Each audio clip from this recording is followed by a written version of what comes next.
This is the brand new Tracker Plus from Polyend. And this is Mod Edit, the very first piece of music software I ever used. In this video, we're going to talk about what these two have in common. The Tracker Plus is being released today, and it's a sequel to Polyend's very popular Tracker, which is a physical device for making tracker music. And if you don't know what tracker music is, then you're in for a treat, because it's a lot of fun. Before we get started, please note that I'm clicking the magical sponsored video checkbox. Polyend sent me the Tracker Plus about a month pre-release. I've spent the past 4 weeks just inhaling it. I've made beats with it every day, and I've also spent a lot of time downloading vintage tracker software and then making music on that. We're going to be talking about all of this and more, so let's dig in.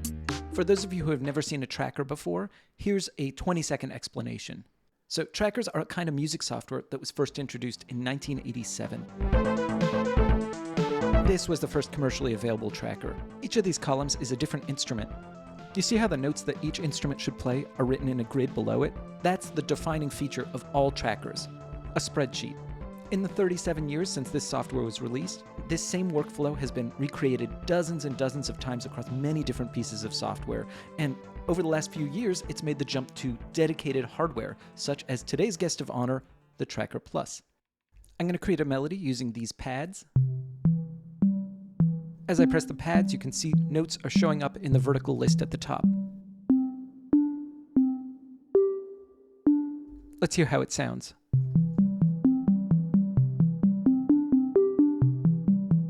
So if you look at each of the items on the list above, you can clearly see that the thing on the left side is the name of the note to be played. You may be wondering what the S1 to the right is. That second spot is where you tell the engine what sound to play. As it happens, we're actually making use of one of the new features of the Tracker Plus right now, the onboard synths. I'm going to start the loop back up. I'm going to hit instrument parameters, and you can see there are a bunch of controls that have to do with synthesizers. Basically, the way it works is there are 3 slots, each of which can hold one of 4 synth engines. Let's switch engines. There's Acid, which is like a 303 style bassline synth. There's Fat, which is kind of like a 70s analog synth kind of sound. Then there's VAP, which is virtual analog polysynth, so it's kind of more in the Juno territory. And finally, there's WTFM, which is a 2-operator FM synth. And within each of these, there's a control panel with a ton of options. Things can get pretty deep pretty quickly. You can tie various parameters to LFOs, envelopes, and you can set up macros that allow you to modify synth parameters using the sequencer. For the time being, I'm just going to stick with the init patch. I feel like I'm always writing things in the key of C, so let's just transpose this up into another key. This is the kind of thing that's very easy to do on the Tracker Plus. You just select the track and turn the jog wheel. Okay, let's add another track. Let's pick a different sound for the second track. By the way, each of these synth engines has a ton of presets. A lot of them are really good too. Okay, I guess this. Now I'm just going to turn on record mode and see what comes out. For whatever reason, whenever I'm making electronic music, I always do the melodic stuff before I do the rhythmic.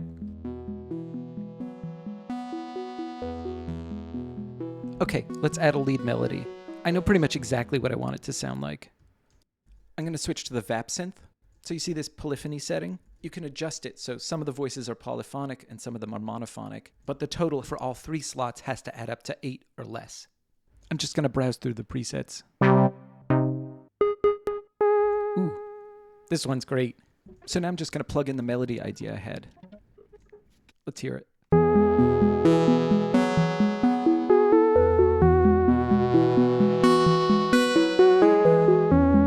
Okay, let's make some rhythms.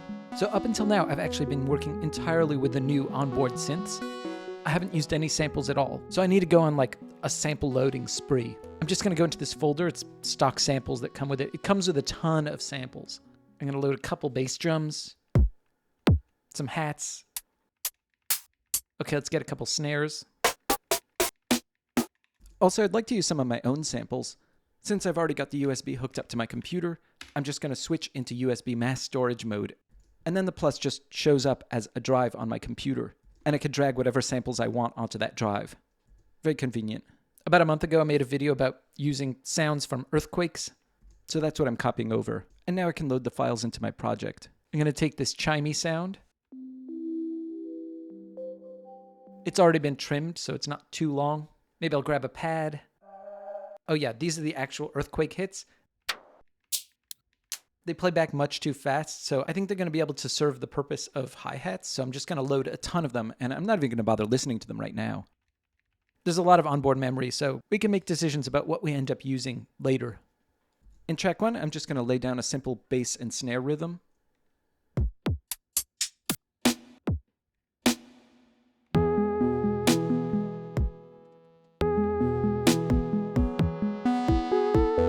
Okay, here on this bass drum, I actually wanted to do a double hit. So far we've talked about the first 2 columns of each of these notes, but there's actually 2 slots after this. You can apply 2 effects to that specific step. So the effect I want to apply is roll, and it's basically like a double hit, a ratchet. Yeah, that's perfect. I use this all the time to get like an extra little hit in there. Okay, that's fine. Okay, now I'm going to move on to the second track. I should mention that there are 2 types of tracks. There are 8 tracks that are universal, and that's what we're using now to play back our samples. But there are 8 other tracks that are just for MIDI and synth. Okay, on track 2, I'm just going to use those earthquake hits. I'm just going to put them at a constant rhythm, and every hit is going to be a different sample. I like that a lot. It sounds much better than I thought it would. Okay, finally, I want to use that vibey, chimey sound also for my earthquake samples. Maybe I'll try pitching it down to E so that it actually blends in.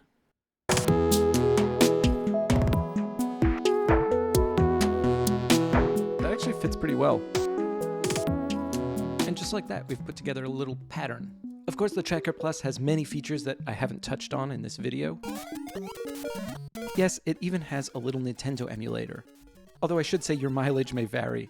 I put Super Mario Bros. On it myself. Officially, they only support the homebrew games that come pre-installed. Anyway, back to making music. The Plus is also really good at beat slicing.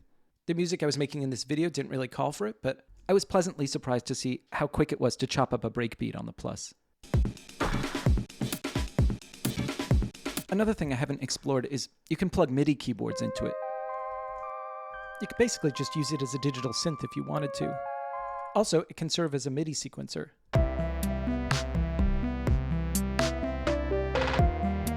So for most of this video, I've only had one cable plugged into the top of this. Normally, when shooting a video like this, I would have a power cable and an audio cable going into my computer. But here, I've opted instead to use audio over USB. Basically, once that's turned on, the Tracker Plus will just show up as an audio device on your computer. And it's not just a stereo mixdown, it's actually 14 stereo tracks, so you could record everything separately and then mix it on your computer. You can also output from the computer to the Tracker Plus and sample from the computer. What else? So I mentioned before that there are 4 synth engines. Well, there are 2 more on the way. I have a beta version of a drum machine, which is really good.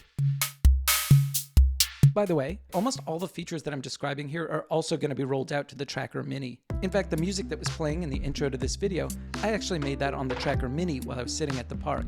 When I got home, I simply swapped out the memory card from the Mini to the Tracker Plus, and I was able to continue where I left off, as though I hadn't even switched devices. Overall, I'm really liking the Tracker Plus. It's not just the big features. Since trackers are essentially just musical spreadsheets, you really come to appreciate the quality of life tools that let you do things like copy or modify many notes at the same time. One of the reasons I was so excited to work on this video is because it really brings me back to my roots. By the way, here's the same beat recreated in Mod Edit. Still sounds pretty cool. Anyway, I kid you not, it took me 45 minutes to recreate this super simple pattern in Mod Edit.